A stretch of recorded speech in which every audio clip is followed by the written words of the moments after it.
All right, we're now being joined by Jon Fitch. We will go to, you can if you want. All right. We'll go to Jay Anderson for the first question. Thanks very much. And Jon, welcome back. I think there might be some surprise in even seeing you back, if I'm being honest. I mean, you said not too long ago that MMA is not a sport anymore. Sounded like you wanted either more money or a title shot or at least a title eliminator to get you back in. So what was the deciding factor in taking the fight against Neiman? I would just like it to operate as a sport, No other sport in the world, promoters control the title and exclusive contracts. I would like that to change. But regardless of that, me coming back, has a lot to do with the situation of the lockdown and COVID right now. I'm in a position where I'm healthy and I enjoy challenges. The name Neiman Gracie came up. The idea of fighting a Gracie was a big challenge. Neiman's a super tough guy. It's going to be a great fight. But there's a lot of people out there at home who are trapped inside. They don't have a lot to do. And there's a lot going on. A lot of people are stressed out. A lot of people are hurting. I thought it would be a good thing to come out and distract them, take away from some of that pain, and give them 15 minutes of carnage between me and Neiman Gracie to help them escape from all the madness right now.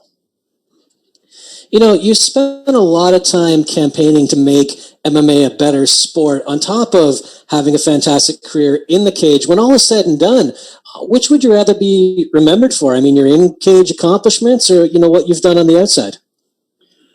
Oh, man. I haven't thought a lot about it because I'm still working. I'm still planning on doing things even outside of the cage, taking different strategies towards helping fighters moving forward. Once I am fully retired, I've got some plans on, hopefully helping fighters to monetize themselves better and, do some of what the promoters maybe aren't doing for them right now.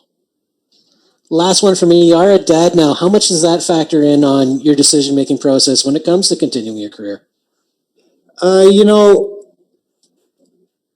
extra money from another fight is nice, but I think it's good to show your kids that you have interest and you can work hard and you set goals. Let them see you struggle through adversity.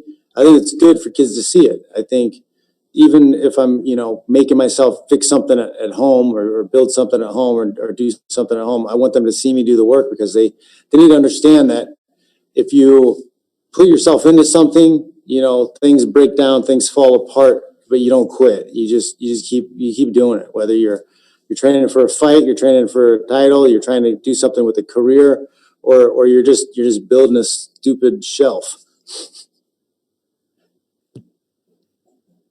Steve? All right, Jon, thank you for the time as always. And, it's been a very volatile year in the markets with all the pandemic lockdowns and the reactions that investors have had. So how's your own portfolio doing with cryptocurrency, Bitcoin, and the like? Yeah, Bitcoin, staying at 10,000 or above is a good thing. That gives a little extra security. I'm one of the guys who hold. I bought in a long time ago, and I'm sitting on some stuff. It's emergency funds if I need it. And the stocks and other stuff that I've had. It's actually the stock market's doing pretty good, surprisingly, through all this. They keep print more money, so I don't know how long that's going to last. But it seems like the stock market's going to continue to do well because people that have money keep putting more money into it. So for right now, I'm just going to kind of take advantage of what's going on there and keep profiting.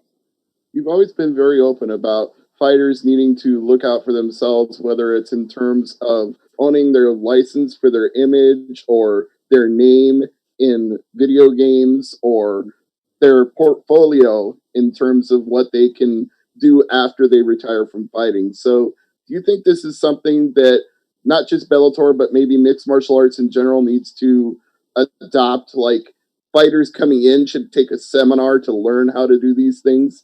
I mean, that's basically, I don't want to talk too much about it, but I do have an idea that kind of there's a need in the market for fighters that's not being met. And there's a lot in there with education and just, because we don't exactly operate traditionally like a sport, because in a traditional sport, you compete against somebody who has similar rankings, and then you win and you get a higher ranking, and those higher rankings open the door for opportunities and title shots, or playing for, divisional championships or whatever. And we don't really have that because there's a more lean on notoriety and popularity, which is a little bit more closer to the pro wrestling model.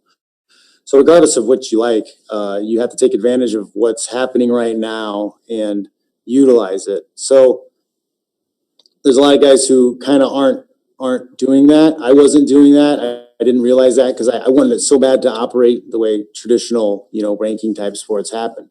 But seeing how the field and the market is playing out, like there's certain adjustments that I realize that I can make, that I have made, that have made a big difference. And if other people implement those things earlier in their career, they'll probably make a huge difference too. All right. And finally, for me, before I let you go, you had that very infamous fight with Rory McDonald that went to a draw, and a lot of people felt you won, including me. And now he's no longer part of Bellator. Douglas Lima is the champion. Do you feel in any way like an uncrowned champion at this point? I mean, I walked out of that fight proud. I did all the work. I feel I won the fight. I thought I won 5 rounds. In my heart, I'm a champ. So it's just a matter of time. If I keep getting good offers for fights, I'll do it again. I'll be the oldest current champ soon. All right. Well, maybe you'll get that after this fight on Saturday. Thank you very much. I have a great performance on Saturday night, and I know Neiman's going to bring it. It's going to be a battle, and an exciting fight with 2 high ranked guys coming out there doing work. I think the winner should fight for the title. Giancarlo? Hi, John. Both of you guys are coming off a fight against Rory McDonald. Just what did you see out of Neiman Gracie's performance against Rory, and is there anything in his performance that you think you'll be able to capitalize on?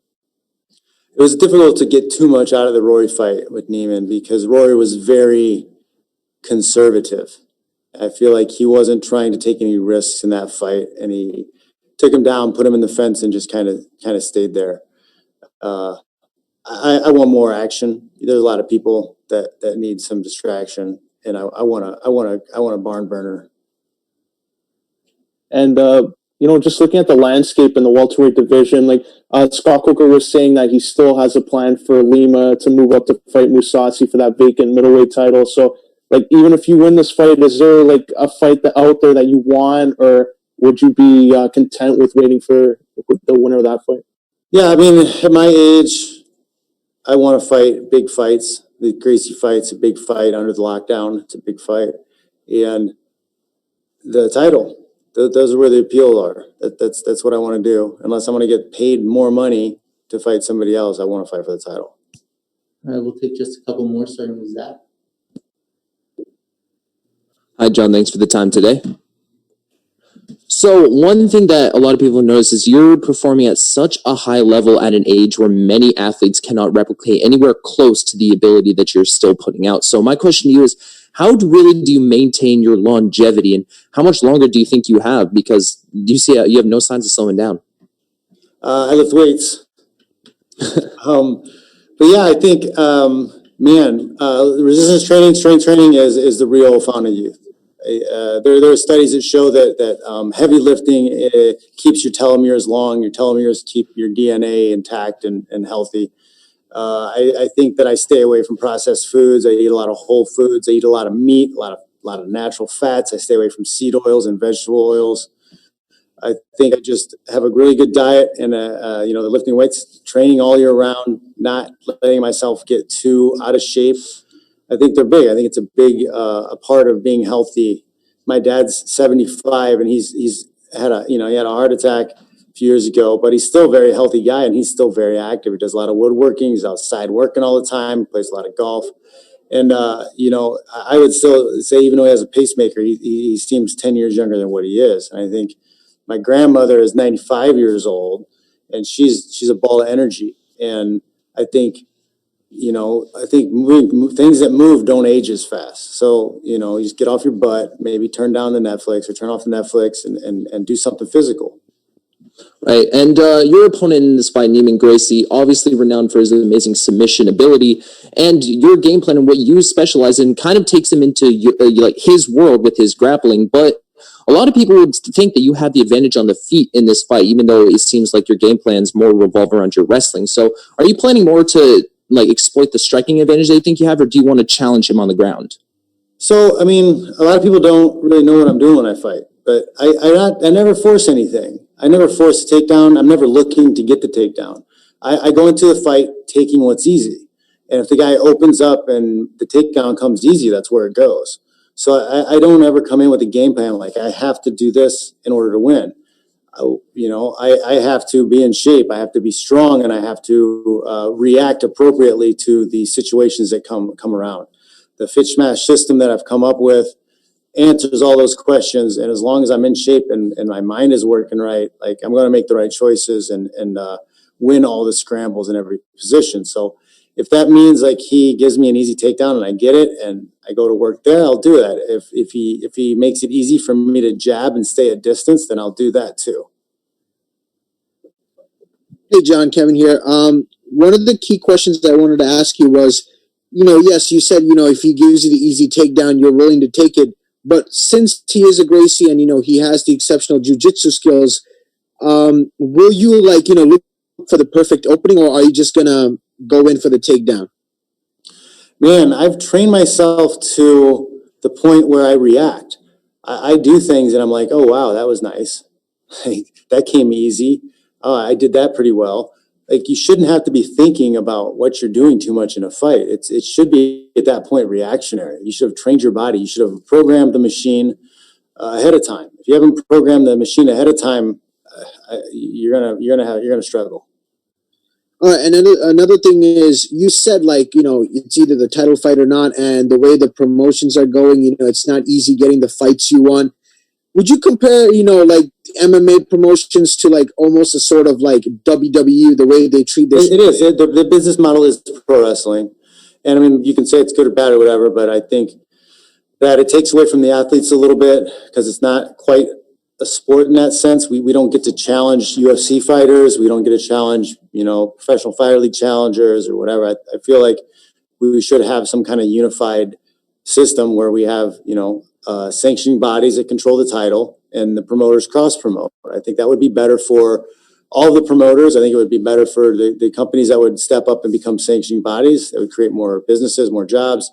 It would be better for the fighters because you'd have more opportunities to fight for big titles and you wouldn't get stuck with a bad promoter. They would have to actually work to retain you as an athlete. We would be true independent contractors rather than these pseudo employees. One last question from me is, Rory McDonald gone to the PFL. You previously fought in the PFL. Would you want to go over and play spoiler for Rory McDonald and not have him win the $1 million? I'm not a big fan of the tournament system at my age. I think it's great for up-and-comers who people don't know because it's a great way to build notoriety. It's a great way to build momentum for you moving forward. But I'm not a big fan of it as a professional prize fighting strategy. All right, with that, we'll wrap up with